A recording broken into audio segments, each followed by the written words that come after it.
It is Tuesday night, 11:47 on the kitchen clock. A man named David is 63 years old. He is sitting on a small wooden table in a small kitchen in Ohio. The dishwasher is running. His wife went to bed 2 hours ago. In front of him is one piece of paper, a retirement account statement. The number on the statement is $81,000. He has been staring at this number for 19 minutes. He worked for 41 years. He never missed a mortgage payment. He raised 3 children. He paid for 2 weddings. He did everything the people around him said to do. And the number on the paper says he cannot stop working. Not next year. Not in 5 years.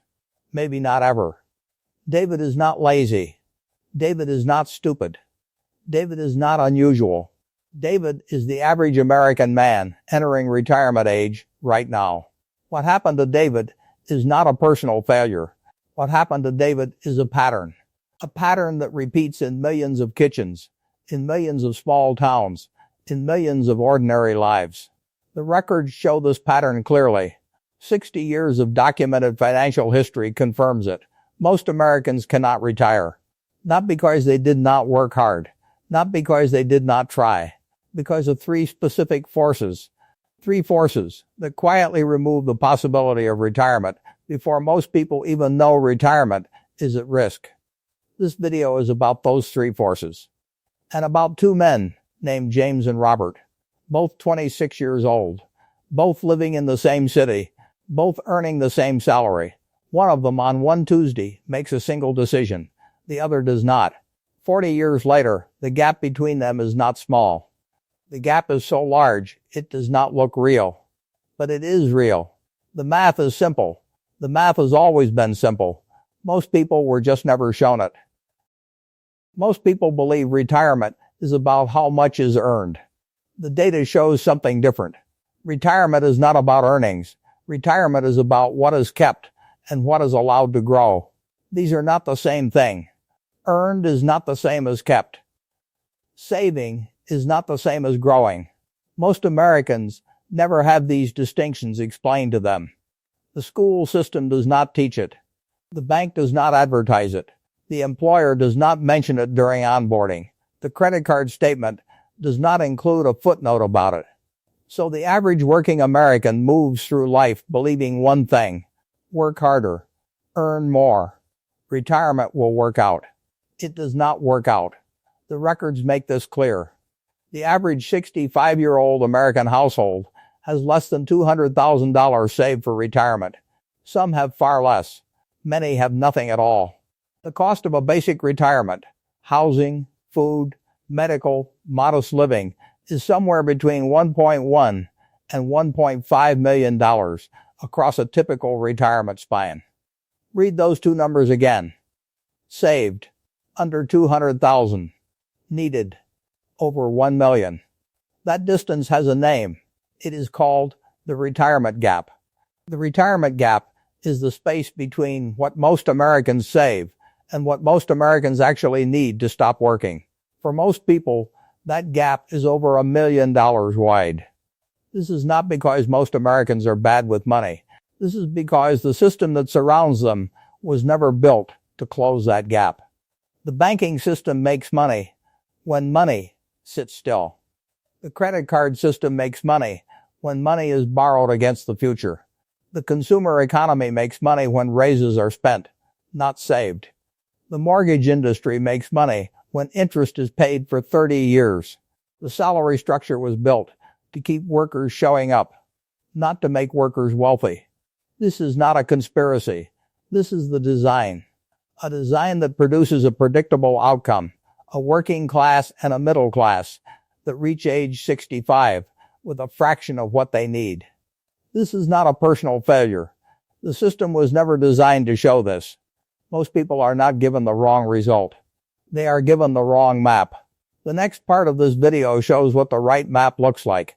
That is the problem. What comes next explains why it never gets fixed. Rich people and broke people are not that different. They work the same hours. They worry about the same things. They want the same things. But somewhere along the way, rich people learned one thing.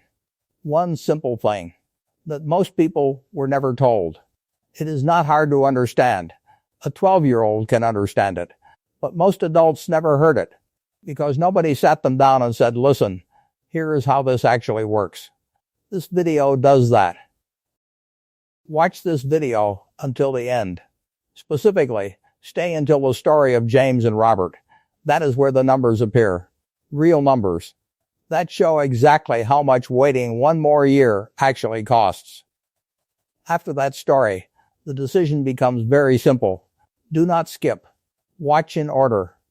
The last part only makes sense because of what comes before it. Think about a bridge. A long bridge stretched across a deep valley. On one side of the bridge is the working life, the alarm clock at 6, the commute, the job, the paycheck twice a month. On the other side of the bridge is the retired life. No alarm clock. No commute. Just enough income every month to live a quiet, ordinary life until the end. The bridge between these two sides is built from one thing: money that has been saved and grown over decades. For most Americans, that bridge is incomplete. The bridge starts on the working side. It extends partway across the valley, and then it stops. There is no second half. The other side of the valley is visible. It is reachable in theory, but the bridge does not get there. A person can stand at the end of the unfinished bridge and see the other side. The retired life is right there, close enough to picture, close enough to imagine the small house, the morning coffee, the slow Tuesday with no obligations. But there is no walkway. There is only air between the end of the bridge and the place the bridge was supposed to reach. This is the retirement gap. It is not a metaphor. It is the literal mathematical distance between what is saved and what is required. The records show this gap with painful precision. A median American household reaches 65 with somewhere between $0 and $200,000 in retirement accounts. The amount needed to support a basic retirement, 25 to 30 years of housing, food, medical care, transportation, modest living, is between $1.1 and $1.5 million. The gap is roughly $900,000 to $1.3 million wide. For most people, that gap is permanent. There is no way to earn it back at 65. There is no way to save it in 5 years. The valley is too wide. The bridge cannot be finished from the wrong end. It has to be built from the beginning. It has to be built one board at a time, starting decades before it is needed. The people who finish the bridge are not the people who worked the hardest. They are the people who started laying boards earliest. That is the only difference. Now think about what this means in a real person's life. A woman named Susan, 64 years old. She lives in a small house in Pennsylvania. The house has white siding and a screened-in porch she does not use anymore because the screens have small holes in them and she has not had time to fix them. She has worked at the same hospital for 31 years. She is a registered nurse on the night shift. She is a good person. She is a hard worker. She raised 2 daughters. She paid off her car 3 times. She took care of her mother for the last 4 years of her mother's life. She has saved everything she could. Her retirement account has $112,000 in it. She knows the number by heart. She has watched it grow slowly for 31 years. She has felt proud of it at times. She has felt scared of it at other times. The math says she will run out of money 7 years into retirement. So Susan does not retire. She keeps working. At 65, she keeps working. At 68, she keeps working. She tells her grandchildren she loves her job. That is not entirely true. She loves the people she works with. She loves the patients on the floor who know her by name. She does not love standing for 10 hours a day at 68 years old. She does not love the way her knees feel at 4 in the morning when the shift is half over. She does not love the long drive home in the dark when the rest of the world is still asleep. But she has no choice. The bridge does not reach the other side. This is what the retirement gap actually looks like. It does not look like numbers on a screen. It looks like a 68-year-old woman standing in a hospital corridor with sore feet thinking about how many more years her body can do this. It looks like a small kitchen on a Sunday afternoon. Susan sitting at the table with a cup of coffee that has gone cold. a calculator open on her phone. She is doing the math one more time. She is hoping the math will say something different this time. It does not say something different. It never does. That feeling, that moment of quiet understanding that the bridge was always too short, that is the gap, felt for the first time. Most people feel it. Almost nobody is shown what it means before it is too late to widen the bridge. The gap is the first force. It is the result. The next two forces are the causes. The forces that build the gap year after year while nobody is looking. Think about a bucket with a small hole in the bottom. Water is poured into the bucket. The bucket fills slowly, but there is a hole. Water leaves the bucket as fast as it enters. The bucket is never empty. The bucket is never full. The bucket just stays at the same level, forever. Now imagine the bucket gets bigger. The person holding the bucket gets a raise. A bigger bucket is brought out. More water is poured in. But the hole is still there. The hole grows with the bucket, so the new bigger bucket also stays at the same level, just a slightly higher same level. This is what happens to most American paychecks. The hole in the bucket has a name. It is called the lifestyle creep tax. The lifestyle creep tax is what happens when every raise gets consumed before it ever has a chance to compound. A worker earns $50,000. 2 years later, the worker earns $55,000. The new $5,000 does not go into savings. It goes into a slightly nicer car payment, a slightly nicer apartment, a slightly nicer phone plan, a slightly nicer weekend habit. By the time the next raise arrives, the previous raise is already gone. It was absorbed. It became part of the cost of living. It is no longer noticed. This is not a moral failure. This is how the consumer economy is engineered to work. Every raise that enters a worker's bank account is met with marketing, advertising, social pressure, and lifestyle expectation that is calibrated to absorb that raise within months. The raise was not for the worker. The raise was for the system that surrounds the worker. Now think about a real person. A man named Marcus, 34 years old, lives in Texas. Started his career at $46,000. He earns $78,000 now. That is a $32,000 raise across 8 years. His savings increased over those 8 years by $11,000 total. $11,000 out of $32,000 in additional earnings. Where did the rest go? Marcus could not tell anyone. The first raise came at age 27. $3,000 more per year. He used it for a slightly newer used car. The payment went up by $90 a month. $90 a month for 60 months. $5,400 total. The raise was already spent before it finished arriving. The second raise came at age 29. $4,000 more per year. He moved into a one-bedroom apartment instead of the studio. $300 more in rent per month. Plus the new furniture for the bigger space. Plus the higher utility bills. The raise was consumed before the first month was over. The third raise came at age 31. $6,000 more per year. The car was leased upgraded. The phone plan was upgraded. The streaming services multiplied. 3 of them, then 5, then 7. The grocery bill quietly grew because the same trip to the store now included the slightly better brand of everything. The weekend dinners moved from chain restaurants to slightly better restaurants. None of it felt extravagant. None of it felt like waste. Each individual decision felt completely reasonable. Each upgrade was justified by the raise that made it possible. But the bucket has a hole, and the hole gets bigger every time the income gets bigger. By age 34, Marcus is earning $32,000 more than he did at 26. His monthly bank account looks roughly the same as it did at 26. Maybe a little better. Maybe a little worse some months. He does not feel rich. He does not feel poor. He feels exactly the same way he felt 8 years ago. Slightly behind, slightly tired, slightly hopeful that the next raise will finally make a difference. The next raise will not make a difference. The next raise will be consumed by a slightly better version of the life he already has. This is the second force. The lifestyle creep tax does not steal from the paycheck. It steals from the future. Because every dollar consumed by lifestyle creep is a dollar that did not get to compound for 30 years. A single dollar saved at age 26 and left to grow becomes roughly $15 by age 65. A single dollar consumed at age 26 is just $1. Gone.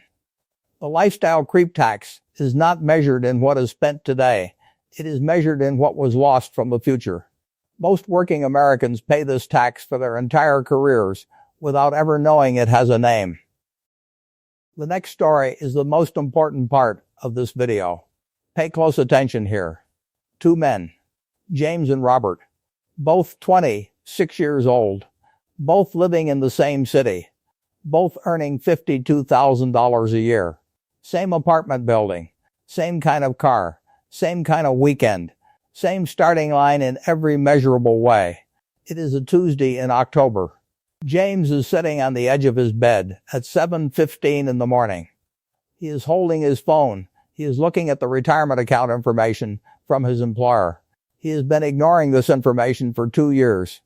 This Tuesday, he does not ignore it. He sets up the contribution, 15% of every paycheck. It takes 9 minutes. He puts the phone down. He goes to work. He does not think about the decision again that day. That same Tuesday, Robert is sitting at his kitchen table. He has the same email from the same employer. He looks at it. He thinks, next year.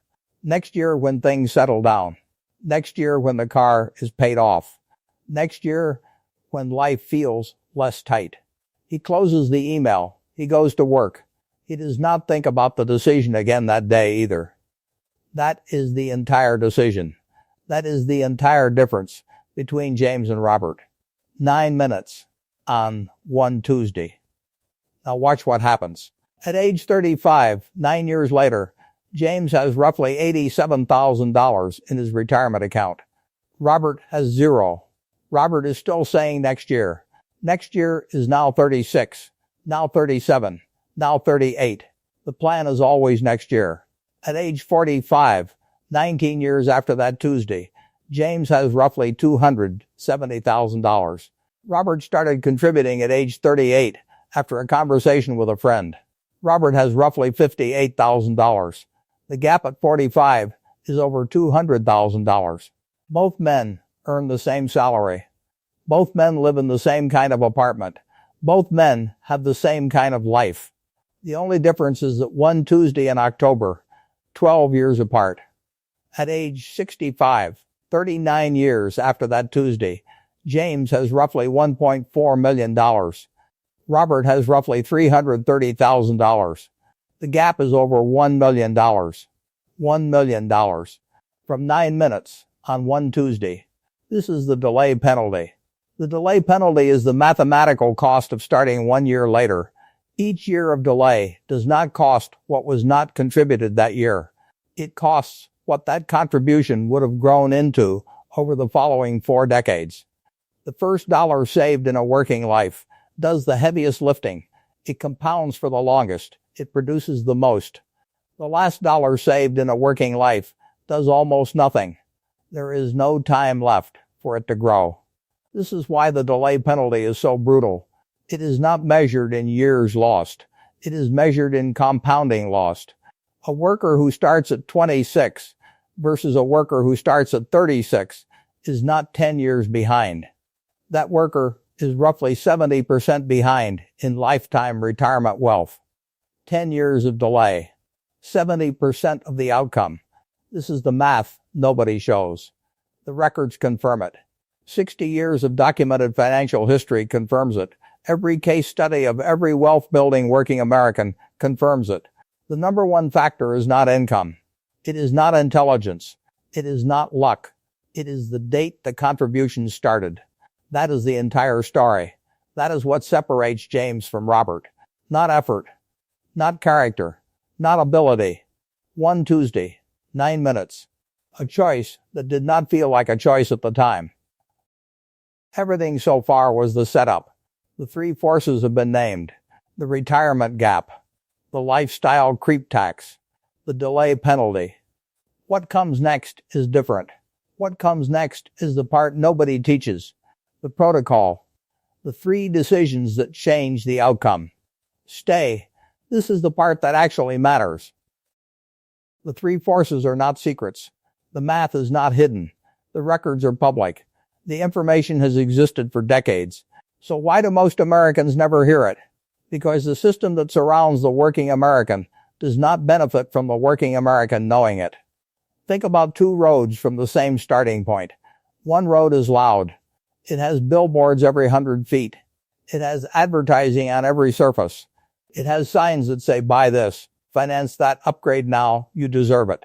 This is the road of consumption. This road generates revenue for thousands of companies every time someone walks down it. The other road is quiet. It has no billboards. It has no advertising. It has no signs at all. This is the road of compounding. This road generates almost no revenue for anyone except the person walking it. A bank does not run a commercial that says save 15% of every paycheck for 40 years and become a millionaire. That commercial would not generate revenue for the bank. A car company does not run a commercial that says keep driving the car you have until it stops working. That commercial would shut down a car company. A credit card company does not run a commercial that says never carry a balance and the interest rate will not matter. That commercial would erase the entire credit card industry. So the loud road gets all the marketing. The quiet road gets none. A working American grows up surrounded by the loud road. It is on the radio. It is on the television. It is in every social media feed. It is in every conversation about success.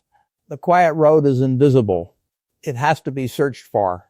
It has to be chosen deliberately against the pull of every surrounding signal.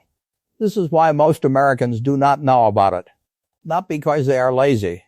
Not because they are stupid. Because the road was never shown to them. Nobody pointed at it and said, that one.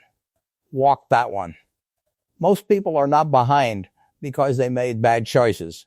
Most people are behind because they were never given the right map. The right map is simple. The right map can fit on a single index card. The right map is the protocol that follows. 3 steps. Each step is simple. Each step can be done this week. Each step is the opposite of what the surrounding system encourages. Step 1. Start the contribution this week. Not next month. Not next year. This week. Whatever percentage is possible. 5%, 10%, 15%. Set it up. Through the employer retirement plan if there is one. Through a simple low-cost index fund retirement account if there is not. The percentage matters less than the start date. Starting at 5% this week is mathematically better than starting at 15% next year. The delay penalty does not care about the percentage. The delay penalty cares about the calendar. Step 2. Freeze the lifestyle for the next raise. The next raise that arrives. Do not absorb it. Do not move into a nicer apartment. Do not upgrade the car. Do not increase the streaming subscriptions. Take the entire raise and add it to the retirement contribution. This is the single act that closes the hole in the bucket. A raise that is saved instead of consumed compounds for decades.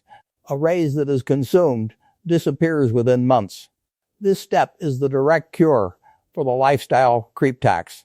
Every raise frozen is a raise that becomes part of the bridge. Step 3. Choose the simplest possible investment vehicle. A broad, low-cost index fund. That is the entire choice. No stock picking. No market timing. No exotic strategy. The most studied approach in the records, documented across 60 years, is the simplest one. Buy a piece of the entire market. Hold it for 40 years. Do nothing else. This is so simple that most people assume it cannot be right. That is the trick. The simplicity is the point. The records are clear. The most boring approach produces the best long-term outcome for the working American who does not have time to study markets all day. 3 steps. Start now. Freeze the next raise. Choose the simplest vehicle. That is the entire protocol. That is the map most people are never given. This is not motivation. This is what the next 40 years look like, depending on one decision made this week. The number is not abstract. The number is $1.4 million versus $330,000. The same salary, the same effort, the same life. One Tuesday. It is 30 years from now. It is a Tuesday morning in October. James is 82 years old. He is sitting on the back porch of a small house. The porch faces a quiet street. There is coffee on the small wooden table next to him. The mug is the same mug he has used for 15 years. It has a small chip on the rim near the handle. He likes it. He has refused every replacement his daughter has tried to bring him. A grandchild is somewhere inside the house, 6 years old, laughing at something on a screen. The light is coming through the trees at the edge of the yard. The trees are old. They were here when he moved in. He used to look at them in the evenings after long days at work and think about how slowly they grew. He understands now that he grew the same way, a little at a time, year after year, without it ever feeling like progress, until one day there were trees where there used to be saplings. James is not thinking about money. He has not thought about money in many years. The accounts are simple. The bills are small. The income arrives every month without effort. He is thinking about the people he loves. He is thinking about the trip the family is planning for the spring.